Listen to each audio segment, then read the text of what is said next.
श्री कुंज बिहारी श्री हरिदास। 10वां अध्याय इस प्रकार है। सागर मंथन की कथा सुनकर किया क्रोध, चला जलंधर इंद्र से करने हेतु विरोध। नारद जी बोले, देवताओं को जीतकर जो राक्षस पाताल में जा बसे थे, वे जलंधर का आश्रय पाकर अब फिर भूमंडल में आकर रहने लगे। एक बार उस जलंधर ने राहु का सर काटा हुआ देखकर उसके कारण शुक्राचार्य से पूछा। तब उन्होंने समुद्र मंथन और 14 रत्नों के हरण की कथा तथा दैत्यों का पराक्रम सब वृत्तांत कह सुनाया। अपने पिता सागर के मंथन की बात सुन उसने क्रोध से लाल लाल आंख करके घसमर नामक अपने दूत को इंद्र के पास भेजा। वह दूत स्वर्ग में गया और इंद्र से बोला, सागर के पुत्र जलंधर ने अपना दूत बनाकर मुझे भेजा है। उसने कहा कि तुमने मेरे पिता को कैसे मथा और वहां से निकले हुए रत्न को जो तुम ले आए हो उन्हें वापस कर दो। इस प्रकार दूत के वचन सुन विस्मित होकर भय और रोष से इंद्र घसमर से कहने लगा, हे दूत, हमने सागर का मंथन इसलिए किया था कि पहले मेरे से डरे हुए पर्वतों का सागर ने अपनी कृषि में छिपा लिए थे और बहुत से दैत्यों की उसने रक्षा की थी, इसलिए मैंने भी उनके रत्न हर लिए। सागर का पुत्र शंकासुर भी देवताओं से वैर करता था, वह भी समुद्र के भीतर छिप गया था, उसको मेरे छोटे भाई ने निहत किया। अब तुम जाओ और समुद्र मंथन के कारण जलंधर से कहो।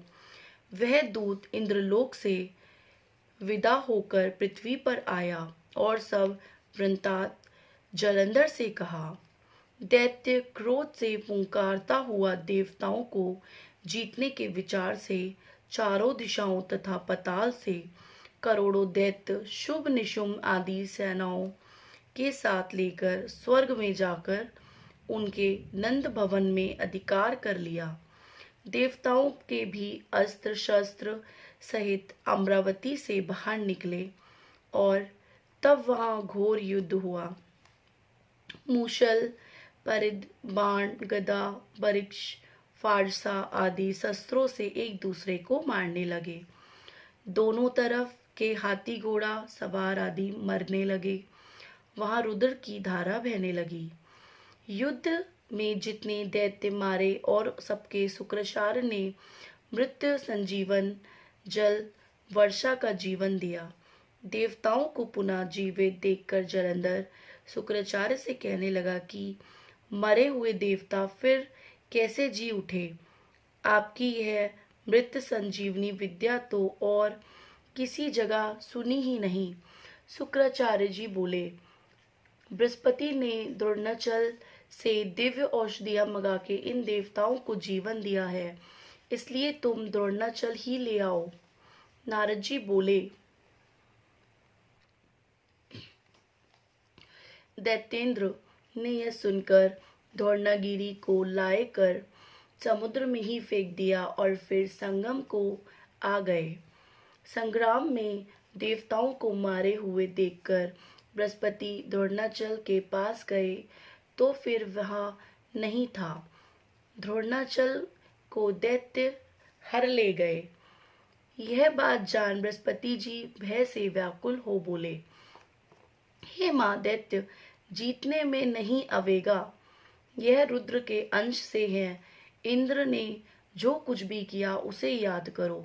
बृहस्पति की यह बात सुन देवताओं दशा दिशाओं में भाग गए। सागर के पुत्र जलंधर ने देवताओं को भागते हुए देख शंखभेरी का शब्द करते हुए अमरावती में प्रवेश किया और अब इंद्रदिक देवता उससे पीड़ित होकर सुमेरु का कृंदारा करने रहने लगे। देवताओं को जीतकर जलंधर वहां राज करने लगा। उसके पश्चात सुबादिक को समस्त बड़े बड़े देवताओं के स्थान पर अलग अलग नृत्य करके वह स्वयं सुमेरु पर्वत की ओर देवताओं से लड़ने चला गया। इसी प्रकार 10वां अध्याय समाप्त होता है। श्री कुंज बिहारी श्री हरिदास।